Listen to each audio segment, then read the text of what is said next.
Outubro também é o mês de conscientização sobre a prevenção do câncer de mama e do câncer de colo de útero. Dentro desses cuidados, um aspecto que nós, mulheres, precisamos levar em consideração é que uma alimentação adaptada pode ser um fator de proteção contra o câncer e também ajudar durante o tratamento da doença. Pensando nisso, nós recebemos a coordenadora do curso de nutrição da Unisociesc, Ariane Tonetti dos Santos, para entender como a alimentação pode ser um fator de proteção. Boa tarde, bem-vinda ao Ver Mais, Ariane. Boa tarde.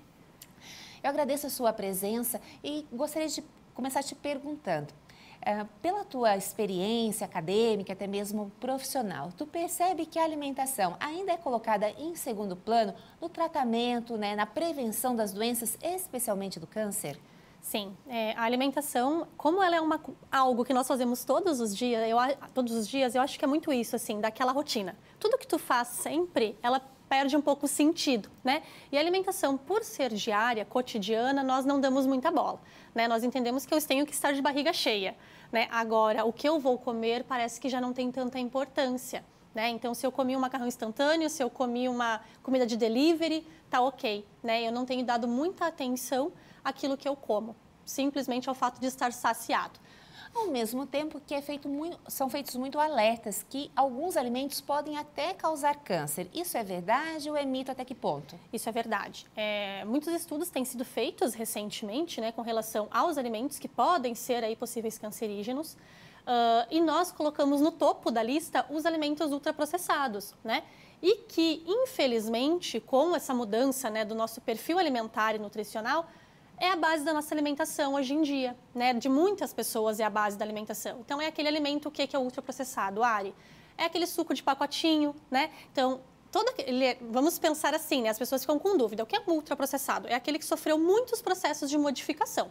O suco de laranja, ele é um suco espremido. Se eu tenho ele em pó, num pacote, ele rende 2 litros, ele já é ultraprocessado, né? O hambúrguer de caixinha, a lasanha de caixinha, a pizza congelada. Então, esses alimentos são alimentos ultraprocessados, né? E que, infelizmente, acabaram se tornando a base da nossa alimentação. Bem, fazendo um link, então, disso, se um alimento pode causar câncer, ele também não pode ser não muito positivo depois, pós-tratamento, né? A pessoa passou por uma quimioterapia, por uma cirurgia, está em tratamento de câncer, precisa um cuidado, então, redobrado com a alimentação. Sem dúvidas, né?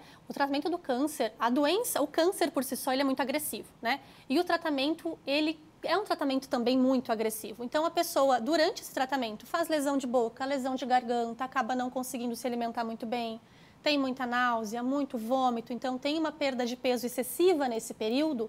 E aí, quando ela consegue voltar a comer algo, a gente vai lá e dá uma coisa que é cheia de caloria, sem nutriente nenhum, com uma quantidade de sal e açúcar absurdas, né?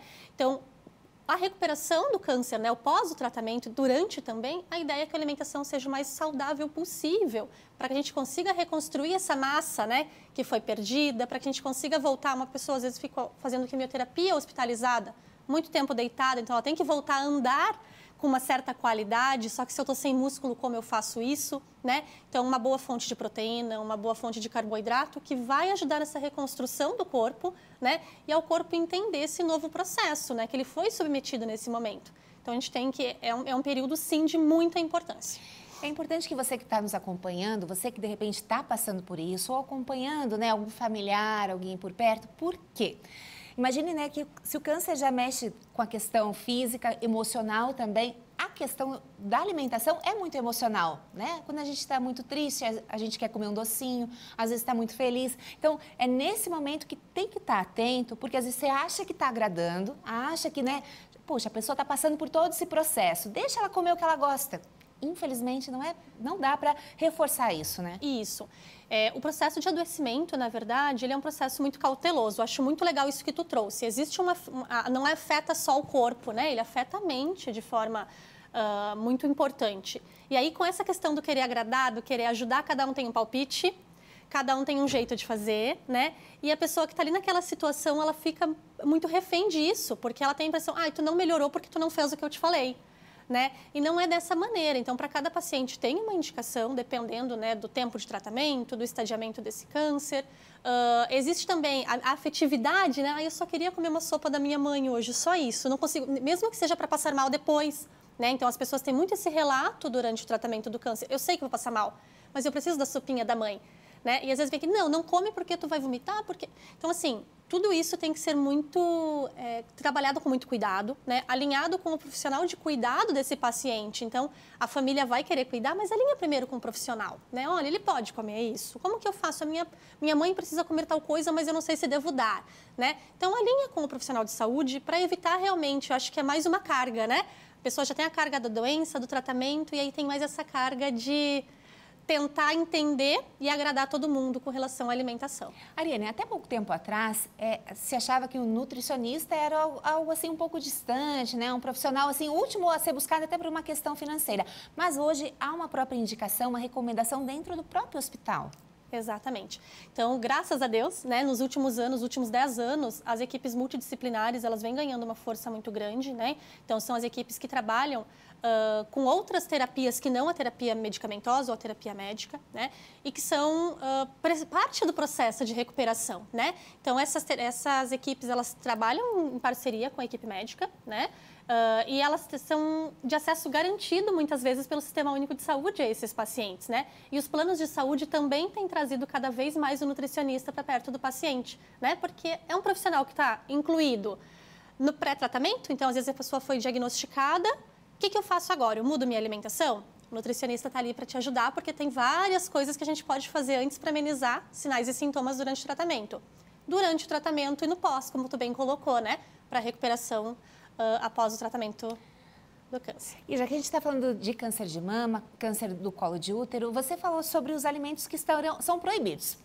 Dá para botar numa caixinha fácil no sentido dos ultraprocessados.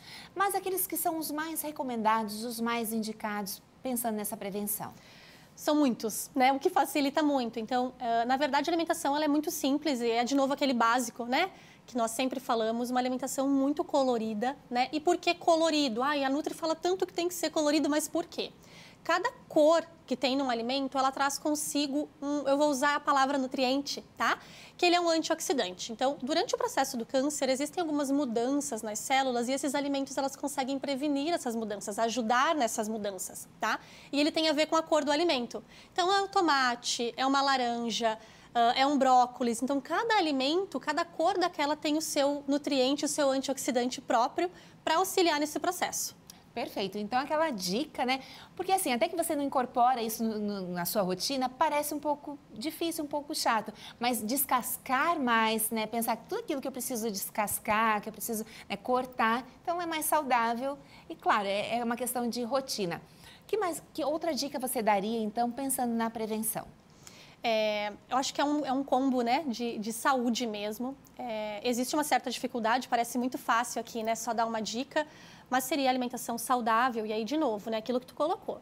E descasca mais, né? São as verduras, as frutas, um bom carboidrato, uma boa proteína, associado a uma atividade física, o que é muito importante, aí, de novo, para o bem-estar físico e mental, né? Então, isso é esclarecido de forma muito clara na literatura, né? E a outra dica, eu acho que é um ponto bem legal, é cuidado com as informações que a gente busca, né? Então, as redes sociais têm trazido N informações que parece que ela é para você, mas nem sempre ela é para você. E isso tem causado mais prejuízo à saúde do que ganho, né? Então, muito cuidado com as fontes aí de consulta. Perfeito. Professora, coordenadora do curso de nutrição da Unisociesc, Ariane. Isso. Muito obrigada pela sua presença e seja sempre bem-vinda ao Ver Mais. Muito obrigada.